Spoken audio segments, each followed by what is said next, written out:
ગીર સોમનાથના ઉનામાં રેતી ખનનનો પર્દાફાશ થયો છે। સેંજળિયા અને નવા બંદરે ગેરકાયદે રેતી ખનન થતું હતું। રેતી ખનન કરતા 6 ટ્રેક્ટર અને ટ્રોલી ઝડપાયા છે। ઉનાના દરિયાઈ પટ્ટીના ગામોમાં ગેરકાયદે રેતી ખનન થાય છે। 30 લાખની કિંમતનો મુદ્દામાલ જપ્ત કરવામાં આવ્યો છે। તો સેંજળિયા અને નવા બંદરે ગેરકાયદે રેતી ખનન કરતા 6 ટ્રેક્ટર અને જે ટ્રોલી છે તે ઝડપી પાડવામાં આવ્યા।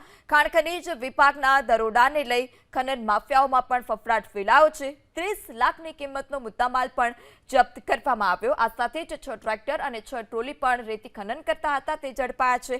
સેંજળિયા અને નવા બંદરે આ પ્રકારે જે ખનન માફિયાઓ હતા તે બેફામ બન્યા હતા અને જ્યાં ગેરકાયદે રેતીનું ખનન કરતા હતા। ઉનાના દરિયાઈ પટ્ટીના ગામોમાં પણ ગેરકાયદે રેતી ખનન થઈ રહ્યું હતું। ખાણ ખનીજ વિભાગે દરોડા પાડ્યા, જેમાં 30 લાખથી વધુનો મુદ્દામાલ જપ્ત કરવામાં આવ્યો છે। સેંજળિયા નવા બંદર સાથે ઉનાના દરિયાઈ પટ્ટીના ગામોમાં આ પ્રકારે ગેરકાયદે રેતી ખનન થતું હતું।